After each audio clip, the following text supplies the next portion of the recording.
Aurelio Tchouameni ini menjadi salah satu pemain yang memang sudah sejak lama dibutuhkan ataupun diinginkan oleh timnas Indonesia ataupun Sintayong itu sendiri. Karena pada dasarnya setiap pemain yang diproses naturalisasi atas keinginan coach ST itu sendiri. Karena kan coach Sintayong sendiri yang meracik, termasuk Eliano Reinders. Nah, di media sosial kita sudah melihat statementnya Pak Arya Sinulinga selaku salah satu anggota Exco. Mantap, PSSI mau naturalisasi oleh Tchouameni dan Mauro Zelstra bersamaan. Begini penjelasannya. Kemungkinan besar dia akan membela timnas Indonesia lah dalam waktu dekat ya. Dan memang sih masalah dari timnas kita adalah dari segi finishing. Karena ya finishing ini kalau bisa dari peluang pertama tuh sudah mencetak gol untuk juga bisa menyulitkan para pemain tim lawan. Tapi selain juga finishing, perlu juga yang namanya skenario permainan untuk bisa menyatukan para pemain. Nah, itu juga nanti adalah tugas lainnya dari Sintayong bersama tim analisnya. Tentu sesuai dengan lawan yang dihadapi. Tapi Ole ini adalah pemain yang bisa melakukan penyelesaian akhir dan pemain yang pintar mencari ruang.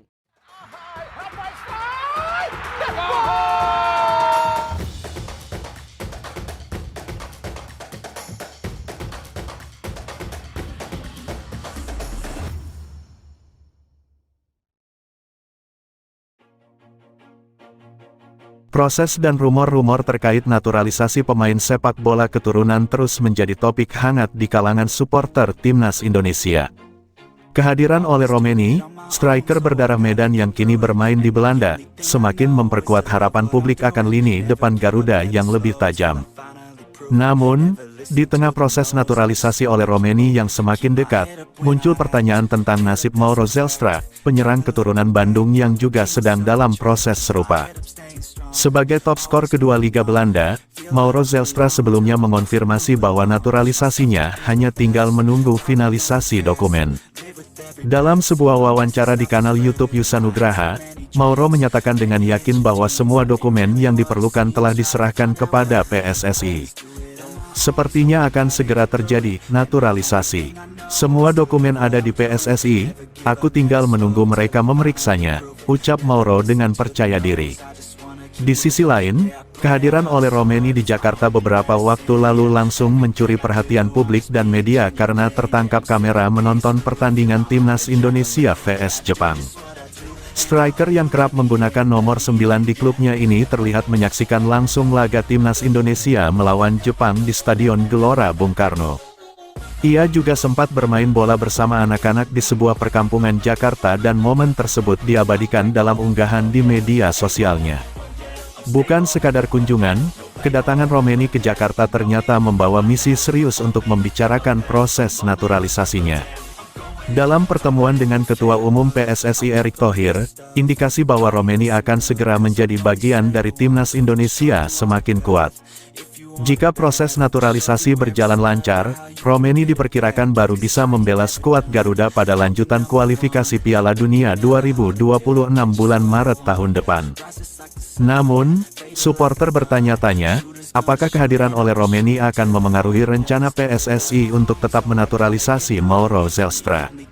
Menanggapi hal ini, Yusa Nugraha, seorang pengamat sepak bola yang dekat dengan pemain keturunan, memastikan bahwa proses naturalisasi Mauro tetap berjalan sesuai rencana.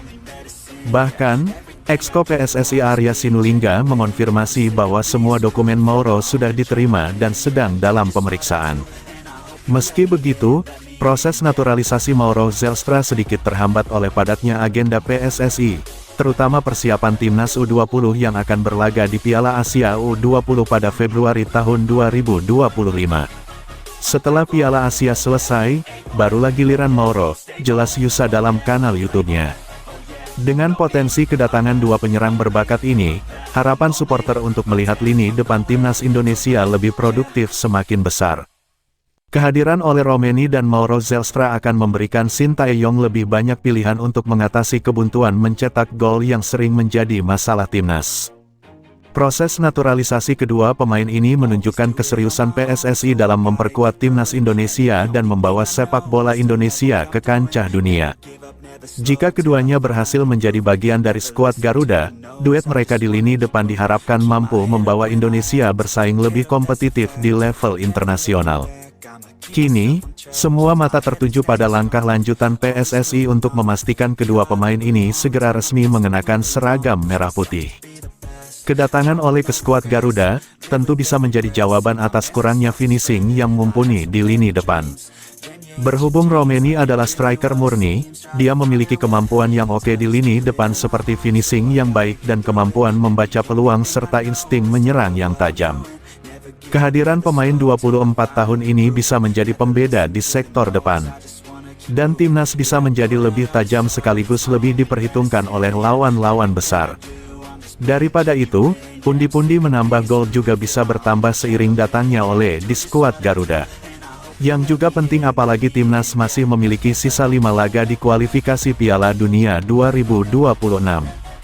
Dengan menyisakan 5 pertandingan termasuk melawan Arab Saudi beberapa hari lagi, kita perlu keyakinan yang sama untuk mewujudkan mimpi besar kita bersama, tulis Erick Thohir di Instagram miliknya. Harapan itu masih ada untuk kita yang mau berjuang sepenuh hati. Terima kasih Ole yang tetap percaya dengan cita-cita Indonesia tampil di Piala Dunia, pungkasnya. Belum lama ini, striker Belanda keturunan Medan yaitu Ole Romeni kedapatan ikut menyaksikan perjuangan timnas Indonesia saat dikalahkan Jepang di Stadion GBK. Kehadiran Ole Romeni langsung mendapat sorotan dari supporter lantaran reaksi kocaknya setelah timnas Indonesia harus kebobolan 4 gol dari Jepang. Bukan cuma itu, Ole Romeni juga terlihat ikut bermain sepak bola bersama anak-anak di perkampungan Jakarta dan tak lupa mengabadikan momen spesial tersebut. Usut punya usut, ternyata kehadiran Ole Romeni di Jakarta beberapa hari lalu bukan dalam agenda berlibur. Ia diketahui datang dengan membawa misi khusus. Dalam unggahan di media sosial Ketua Umum PSSI Erick Thohir, Ole Romeni tampaknya tidak lama lagi bakal segera berseragam merah putih. Di sela-sela kesibukannya, Ole Romeni bertemu dengan Erick Thohir. Sang striker kemungkinan besar bakal segera menjalani proses naturalisasi untuk timnas Indonesia. Namun apabila hal itu terrealisasi, Ole Romeni mungkin baru bisa tampil untuk timnas Indonesia di kualifikasi Piala Dunia 2026 pada bulan Maret tahun depan. Kehadiran Ole Romeni di lini depan timnas Indonesia justru menimbulkan tanya, bagaimana nasib striker berdarah Bandung Mauro Zelstra yang juga dikaitkan dengan skuad STY.